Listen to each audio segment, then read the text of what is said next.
guys and welcome back to your channel exam republic. तो दोस्तों आज हम देखने वाले हैं जनवरी टू मार्च करंट अफेयर्स सीरीज में इंडियन पॉलिटी का सेकंड पार्ट, जिसके के अंदर हम जो बचे हुए टॉपिक्स हैं इंडियन पॉलिटी के वो कवर करने वाले हैं। तो दोस्तों जैसे कि मैंने आपको लास्ट वीडियो में भी कहा था, ये बहुत ही ज़्यादा कॉम्प्रिहेंसिव सीरीज होने वाली है, अब तक की सबसे ज़्यादा कॉम्प्रिहेंसिव सीरीज होने वाली है। तो प्लीज़ इसको आप रेगुलरली फॉलो करें और ये डेफिनेटली आपको एग्जाम में बहुत बहुत हेल्पफुल रहेगी। तो दोस्तों मैंने कि जैसे कि लास्ट वीडियो में भी कहा था कि जो हमारा मैक्सिमम व्यू टाइम है वो जो हमारे सब्सक्राइबर नहीं है उन लोगों से आ रहा है। तो दोस्तों आप वीडियो देख रहे हैं और आपको पसंद भी आ रही है तो प्लीज़ हमारे चैनल को सब्सक्राइब जरूर कर लीजिए, वही एक हमारा रिवॉर्ड है इतनी मेहनत का। तो आइए दोस्तों शुरू करते हैं आज का ये वीडियो। तो हम हमेशा की तरह पहले देख लेते हैं आज हम कौन कौन से टॉपिक्स कवर करने वाले हैं। तो पहले हम जानेंगे कि किरण बेदी जी को एलजी से पोजीशन से हटा दिया गया है पुडुचेरी की, तो इस न्यूज़ आइटम को देखेंगे। फिर हम डिटेल में जानेंगे report of 15th finance commission जो थी वो रिलीज की गई थी, इसके बारे में हमने अक्टूबर टू दिसंबर करंट अफेयर सीरीज में भी देखा था। तो इसके अंदर क्या क्या प्रोविजंस हैं वो पब्लिक डोमेन में आ गए हैं, तो उनमें से हम इंपॉर्टेंट प्रोविजंस कवर करने वाले हैं आज के इस वीडियो में। समर्पण दिवस के बारे में जानेंगे, संसद टीवी के बारे में जानेंगे, जो चीफ मिनिस्टर हैं उत्तराखंड के वो रिजाइन कर दिया उन्होंने, उनकी जगह नए सीएम आए हैं, कौन सीएम बना है उत्तराखंड का ये देखेंगे। देशभक्ति करिकुलम दिल्ली स्कूल्स में गवर्नमेंट जो दिल्ली गवर्नमेंट के स्कूल्स हैं उनमें इंट्रोड्यूस किया गया है, उस न्यूज़ आइटम को देखेंगे।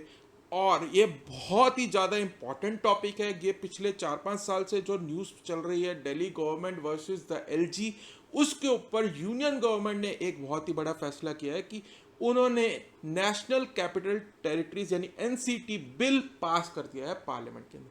तो इस न्यूज़ आइटम को हम डिटेल से समझने वाले हैं, तो ये वीडियो आप लास्ट तक जरूर देखेगा, ये एग्जामिनेशन पॉइंट ऑफ व्यू से सबसे इंपॉर्टेंट न्यूज़ है इसके अंदर। तो दो सबसे इंपॉर्टेंट न्यूज़ जो हम कवर करने वाले हैं, 15th फाइनेंस कमीशन की रिकमेंडेशंस और यूनियन गवर्नमेंट के जो बिल पास किया है एनसीटी बिल, उसके क्या प्रोविजन है और क्या इफेक्ट रहेगा दिल्ली की पॉलिटिकल सिचुएशन पे इसका।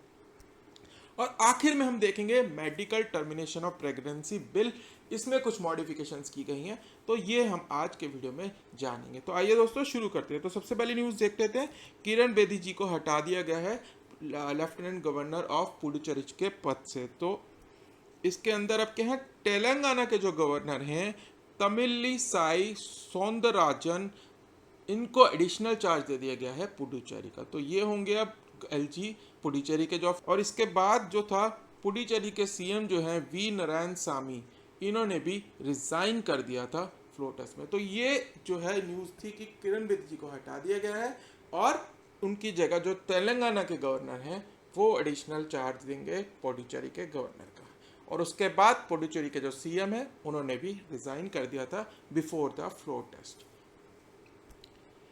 15th फाइनेंस कमीशन की जो रिपोर्ट पब्लिक डोमेन में आई है उसके अंदर क्या है, तो basic terms and terms of reference क्या थे 15th फाइनेंस कमीशन के, ये हमने डिटेल में जाना था अक्टूबर के दिसंबर करंट अफेयर सीरीज में, जो कि आप देख सकते हैं। अब जो लिंक आपकी स्क्रीन पे फ्लैश कर रहा है उसको क्लिक करके, जिसमें आप डिटेल में समझ पाएंगे कि 15th फाइनेंस कमीशन से रिलेटेड इंपॉर्टेंट टर्म्स। ठीक है, इसमें जो मेन रिपोर्ट है उसके अंदर 117 कोर रिकमेंडेशंस दी गई हैं बाय द फाइनेंस कमीशन।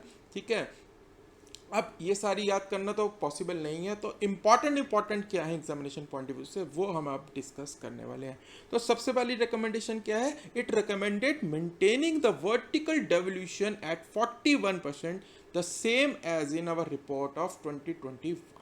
तो 41% डेवल्यूशन किया जाएगा स्टेट्स को फंड्स के अंदर, तो ये सेम लेवल पे ही मेंटेन किया गया है। और ये सेम किस लेवल पे है, जो कि 14th फाइनेंस कमीशन ने रेकमेंड किया था। 14th फाइनेंस कमीशन ने रेकमेंड किया था 42% और अब 41 है। अब ये 41 क्यों गया, क्योंकि 1% जो था वो जम्मू कश्मीर जो स्टेट यूनियन टेरिटरी में कन्वर्ट हो गई है उसको लेस कर दिया गया। तो बेसिकली ये सेम ही है 41%।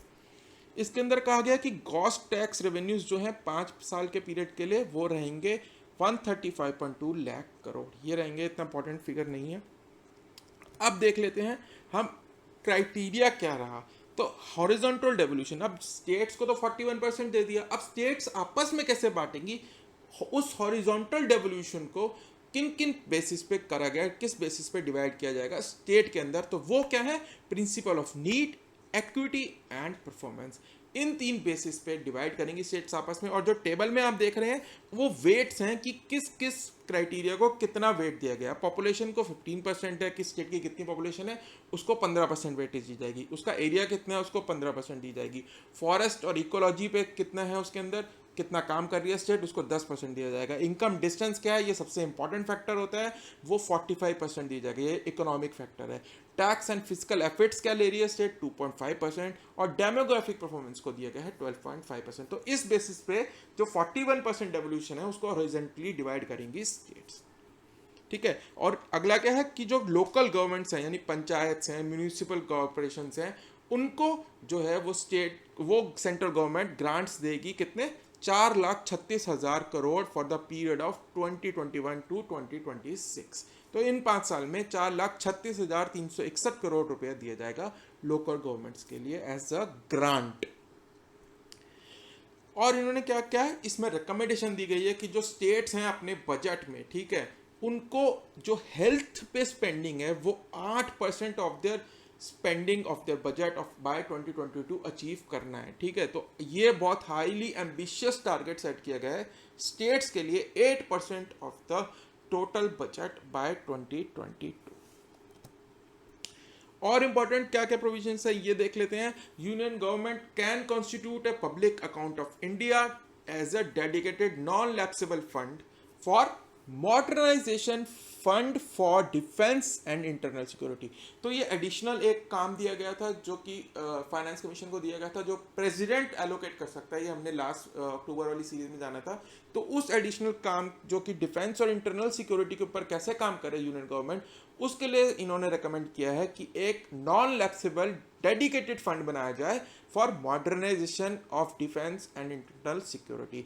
और इसका साइज कितना होगा 5 साल के अंदर, इसके अंदर यूनियन गवर्नमेंट को कहा गया कि आप 2,38,000 करोड़ रुपए इस फंड के अंदर बनाइए और ये फिक्स्ड रहेगा, नॉन लैप्सेबल होगा और ये सिर्फ और सिर्फ डेडिकेटेड होगा for defence and internal security, इसको मॉडर्नाइज करने के लिए। तो ये बहुत इंपॉर्टेंट रिकमेंडेशन है। और इसमें क्या क्या अगला क्या कहा गया कि a total corpus of 1.6 lakh crore for state for disaster management during these 5 years. तो अगले 5 सालों में 2021 से 2026 तक 1,60,000 करोड़ रुपए स्टेट्स को डिजास्टर मैनेजमेंट के लिए दिए गए। और एडिशनल बोरोइंग का रूम दिया गया स्टेट्स को based on the performance in power sector reforms. जो पावर सेक्टर के अंदर जो रिफॉर्म्स लाएंगे जो स्टेट्स ने करे थे उसके बेसिस पे एडिशनल बोरिंग कर पाएंगी स्टेट्स। और lastly it recommended grants of 4,800 crore 1,200 crore in each year from 2022-23 to 25 to 26 for incentivizing the states to enhance their educational outcomes. तो जो स्टेट एजुकेशन आउटकम्स पे फोकस करके ज़्यादा स्पेंडिंग करेगी उनको स्टेट हर साल ये यूनियन गवर्नमेंट 1,200 करोड़ रुपए का ग्रांट दे पाएगी जो कि स्टेट्स डिवाइड करेंगे बेस्ड ऑन द परफॉर्मेंस, ठीक है। तो इतने ही आपको याद करने हैं एग्जामिनेशन पॉइंट ऑफ व्यू से जो कि इंपॉर्टेंट है। अगर आप इनमें से आधे भी लिख देंगे पेपर में या आपको आधे भी पता होंगे तो आपका काम चल जाएगा, ठीक। अगला समर्पण दिवस। तो पीएम ने अब बीजेपी एमपीज को जो है उनको एड्रेस किया ऑन ओकेजन ऑफ समर्पण दिवस। अब सीधा क्वेश्चन वन लाइनर आ सकता है, व्हाट इज समर्पण दिवस। तो समर्पण दिवस सेलिब्रेट किया गया था by BJP to commemorate the contributions of Pandit Deendayal Upadhyaya on his death anniversary on 11 February 2021। तो इसमें आपको याद क्या रखना है, समर्पण दिवस किसकी मेमोरी में किया जाता है, Pandit Deendayal Upadhyay. Simple one liner आ सकता है, यही याद करना है इस न्यूज आइटम से। अगली न्यूज आ जाते हैं संसद टीवी। तो लोकसभा और राज्यसभा टीवी को मर्ज करने का फैसला ले लिया था यूनियन गवर्नमेंट में और उसको मर्ज करके क्या बनाया जाएगा, सांसद टीवी यानी कि पार्लियामेंट टीवी जो आप इंग्लिश में कह सकते हैं, वो बनाया जाएगा दोनों को एक साथ मर्ज करके। और फॉर्मर ब्यूरोक्रेट रवि कपूर को अपॉइंट किया गया है सीईओ ऑफ सांसद टीवी। तो अब 2 चीज़ें याद रखनी है आपको कि लोकसभा को और राज्यसभा टीवी को मिला के क्या कर दिया गया है, सांसद टीवी या संसद टीवी। और इसके जो सीईओ होंगे वो होंगे रवि कपूर जी। ये पूछा जा सकता है वन लाइनर्स के अंदर कि सीईओ कौन है नए संसद टीवी के, तो वो है रवि कपूर जी। और ये किस लिए किया गया है कि मर्जर किस लिए किया जाता है कि इंटीग्रेशन ऑफ रिसोर्सेज हो और एफिशिएंसीज हो और कॉस्ट सेविंग्स, तो इस न्यूज़ आइटम में इतना ही। अगली न्यूज़ आइटम देखते हैं, सीएम ऑफ उत्तराखंड रिजाइन। तो जो उत्तराखंड के सीएम थे त्रिवेंद्र सिंह रावत, उन्होंने अपना रेजिग्नेशन दे दिया गवर्नर ऑफ बेबी रानी मौर्य। तो कुछ इश्यूज हुए थे, जो कि हरिद्वार में कुंभ मेला लगना था, उससे रिलेटेड कुछ पार्टी के अंदर, उनके बीजेपी के अंदर डिस्प्यूट हो गया था। कुछ मिनिस्टर कुछ कह रहे थे, चीफ मिनिस्टर का व्यू कुछ और था, और कोविड के रिलेटेड बाकी एमपीज का व्यू कुछ और था। तो उसके कारण ये जो र्यूमर है कि उसी वजह से रिजिग्नेशन हुआ ये, और इनकी जगह नए सीएम कौन बन गए हैं, तीरथ सिंह रावत। तो नाम आपको याद रखना है, फोटो में है ये, Tirath Singh Rawat has been sworn in as the new chief minister of Uttarakhand. तो ये आपको इस न्यूज आइटम से याद रखना है। अब आ जाते हैं देशभक्ति करिकुलम इन दिल्ली स्कूल्स। तो अब ये पूछा जा सकता है कि देशभक्ति करिकुलम कौन सी स्टेट गवर्नमेंट ने लाया गया है, तो दिल्ली गवर्नमेंट ने ये लाया गया है। तो न्यूज़ क्या है कि जो दिल्ली का बजट था उसके अंदर ये कहा गया था कि देशभक्ति करिकुलम हम ऐड करेंगे स्कूल्स के अंदर to mark the 75th independence day. ठीक है, तो 2022 में हम बनाने वाले हैं, ये मैं आपको अगली वीडियो में बताऊंगा, पूरा डिटेल में बताऊंगा। तो उसके अंदर हम ये देशभक्ति करिकुलम दिल्ली स्कूल्स में ऐड होगा, ये दिल्ली गवर्नमेंट ने दिल्ली बजट में कहा था। तो इन्होंने कहा था कि exactly 75 weeks prior to the country 75th independence day, यानी कि 12 मार्च को ये प्रोग्राम ऑर्गेनाइज किए जाएंगे, पेट्रियोटिक प्रोग्राम्स भी ऑर्गेनाइज किए जाएंगे, और ये करिकुलम भी, there will be 1 class for this curriculum every day. तो ये एक क्लास रोज कर दी गई है दिल्ली स्कूल्स के अंदर। और ये किस लिए किया गया है, it aims to prepare responsible citizens who will contribute to national building. तो ये था देशभक्ति करिकुलम के ऊपर न्यूज़। सबसे इंपॉर्टेंट न्यूज़ अब देखने वाले हैं हम, तो ये बहुत ध्यान से देखिएगा। जो इतने टाइम से दिल्ली गवर्नमेंट के बीच में और एलजी के बीच में, यानी चीफ मिनिस्टर और एलजी जो हैं दिल्ली के, उनकी पावर्स के डिस्ट्रीब्यूशन के ऊपर झगड़ा है होता आ रहा है। केजरीवाल जी कहते हैं एलजी काम करने नहीं दे रहे, एलजी कहते हैं कि केजरीवाल जी काम नहीं कर रहे हैं। तो बेसिकली ये एक जो टकरार थी, इसको सॉल्व करा था एक, जो मैं आपको आगे बताऊंगा, एक जजमेंट आई थी सुप्रीम कोर्ट की इसके ऊपर। तो उसको देखते हुए जो चीफ मिनिस्टर्स को ज़्यादा पावर कही गई थी, उसमें ऐसा कहा गया था। तो उससे रिलेटेड सेंट्रल गवर्नमेंट ने एक बिल पास कर दिया है पार्लियामेंट के अंदर, और इसको कहा गया है government of national capital territory of Delhi amendment bill 2021।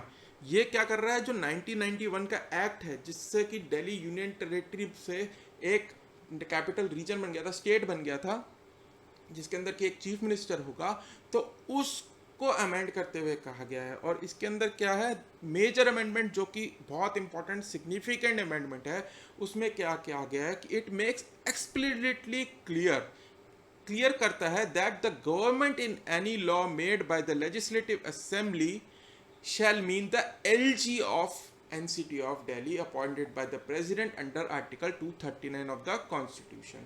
ठीक है, तो 239 AA ऑफ द कॉन्स्टिट्यूशन है, उसके अंदर डिटेल प्रोविजन है कि दिल्ली गवर्नमेंट में चीफ मिनिस्टर होगा, वो सारी डिटेल्स हैं, एलजी होगा, अपॉइंट करेगी, प्रेसिडेंट अपॉइंट करेंगे उन्हें, तो ये सारी डिटेल्स हैं। उसके अंदर जो गवर्नमेंट वर्ड यूज हुआ है उस आर्टिकल के अंदर, उसका मतलब है एलजी ऑफ दिल्ली, यानी कि सारी की सारी पावर्स अब इस बिल के बाद जो हैं वो मेजॉरिटी ऑफ पावर्स चली गई हैं एलजी के ऊपर, और जो चीफ मिनिस्टर हैं वो एलजी की परमिशन के बिना, एलजी की नोट के बिना ज़्यादा काम नहीं कर पाएंगे। तो ये एक सेंट्रल गवर्नमेंट ने एक चेंजिंग, एक बहुत ही बड़ा डिसीजन लिया है इस बिल को पास करके। ठीक है, तो ये क्या कहते हैं, it state that LG opinion shall be sought. LG का ओपिनियन लेना पड़ेगा आपको पहले।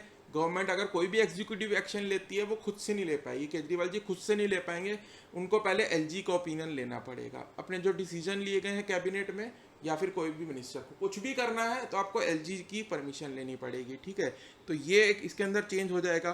दिल्ली का जो करंट स्टेटस है वो क्या है, ये आपको पता ही होगा। 69 अमेंडमेंट एक्ट लाया गया था दिल्ली के, इसके अंदर क्या गया था, आर्टिकल 239 AA और 239 BB इंट्रोड्यूस किया गया था कॉन्स्टिट्यूशन के अंदर, जिसके अंदर की 239 AA जो है वो दिल्ली की गवर्नमेंट से रिलेटेड है। ठीक है, एंड ये 2018 में जो मैं आपको बता रहा था, एक जजमेंट आई थी सुप्रीम कोर्ट की। ठीक है, 5 जज बेंच थी, जिसके अंदर की कहा गया था LG concurrence is not required on the issues other than police, public order and land.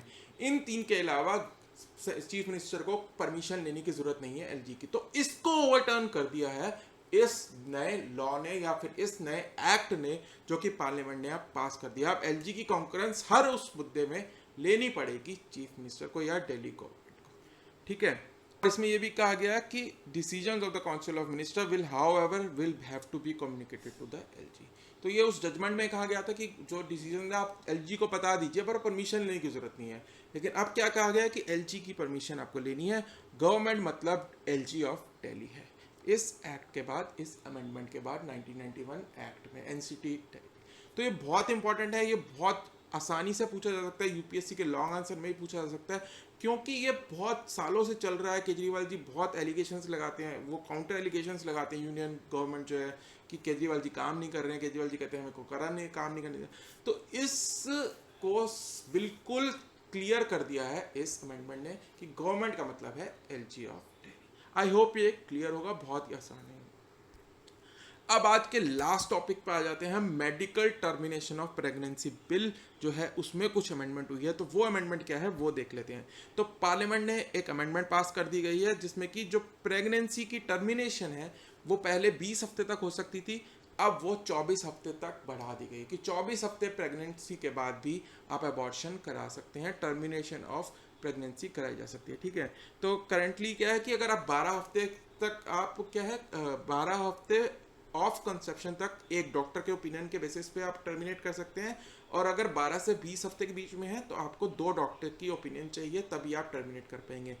लेकिन जो अब किया गया है उसके अंदर ये बढ़ा के 24 हफ्ते कर दिया गया है, और ये किसके लिए किया गया है? For special category of women which will be defined by state in the amendment to marital termination of pregnancy rules. तो स्टेट्स डिफाइन करेंगी ये स्पेशल कैटेगरी ऑफ वुमेन्स क्या होंगी। तो इसके अंदर जो सेंट्रल गवर्नमेंट ने कहा है कि ये हो सकती हैं vulnerable women including rape survivors, victim of insects, those with disabilities and minors. और एज पर द ओपिनियन, जैसे कि मैंने कहा कि एक डॉक्टर का चाहिए होता था पहले 12 हफ्ते तक अगर आपको टर्मिनेट करनी है, अब 20 हफ्ते तक एक डॉक्टर से चल जाएगा ओपिनियन, और 20 से 24 हफ्ते हैं तो आपको 2 डॉक्टर का ओपिनियन चाहिए बिफोर अबॉर्टिंग द चाइल्ड। और अगर 24 हफ्ते से ज़्यादा आपको करना है on basis of substantial fetal abnormalities, the opinion of state level medical board is essential. और लास्टली इसमें कहा गया है बिल में that the name and other details of the women whose pregnancy is terminated will not be revealed. तो नाम किस जो बंदा टर्मिनेट कर रहा है उसका रिवील नहीं किया जा सकता इस बिल के अकॉर्डिंग, ठीक है। तो दोस्तों ये था हमारा आज का वीडियो जिसमें कि हमने इंडियन पॉलिटी से रिलेटेड सारे टॉपिक्स कवर कर लिए हैं।